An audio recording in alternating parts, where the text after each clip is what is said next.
I was going to upload this yesterday, but I got a little busy, and we are going to be going over a little deck that popped up at the YCS, and it's Jeff Leonard's Exodia FTK, or somewhat what it kind of looked like.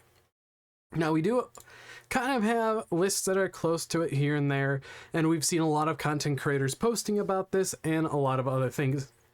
But I kind of wanted to build my own to see how I can make it, and honestly the combo is really simple. It's a 1-card combo off a Neospace connector, and it could be a 1.5 card combo, but let's take a look at this actual combo.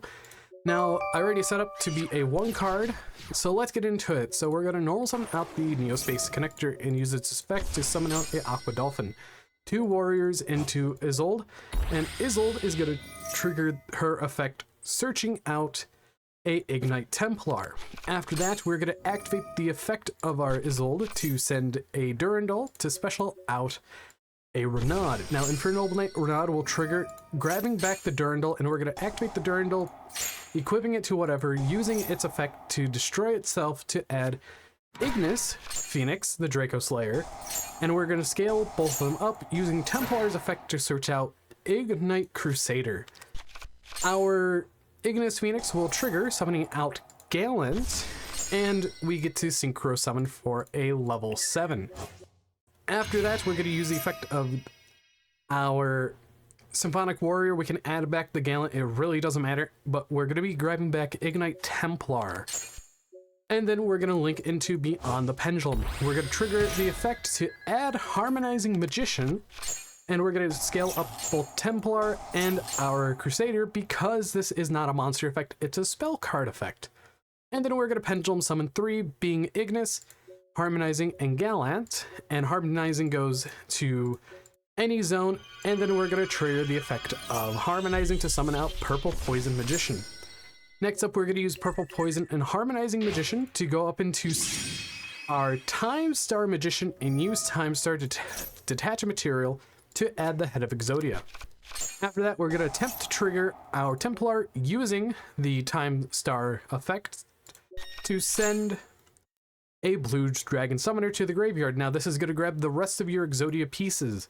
After that, we're going to use Beyond the Pendulum and our Time Star Magician to go into Selene. Now, since we have a total of 3 spells we control or in the graveyard, being the Pendulum Scales and Durandal, we get 3 counters and use Selene to summon back the Blue Dragon Summoner.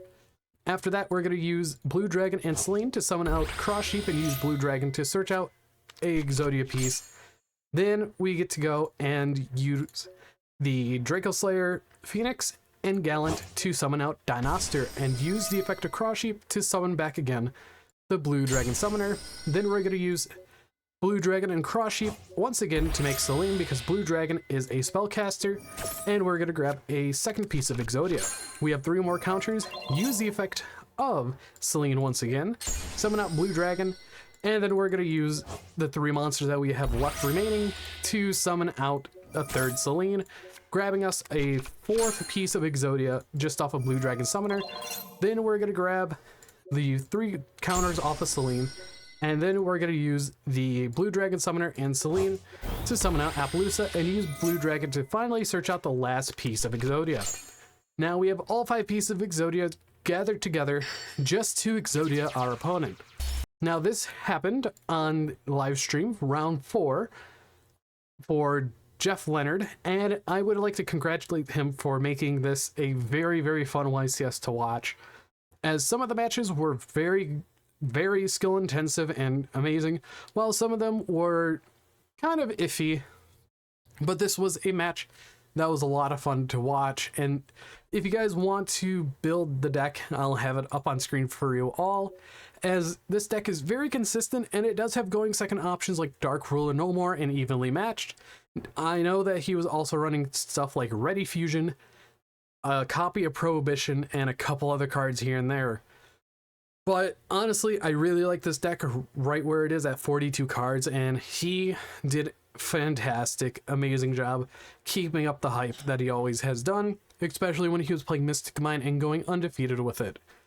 But anyways, I've been Bolt Spider. I hope you guys did enjoy this little tutorial of how to Exodia FTK, and I'm going to add my thoughts on what card I think should they hit from the deck if it becomes more and more prevalent through time, more worked on and condensed down into a fully fledged combo. In my opinion, I feel like Celine could probably get hit, or maybe finally Isolde could get hit, but we'll have to see what Konami does, because this is a very, very cool FTK, and I definitely like that it's around. But anyways, see you guys in the next video.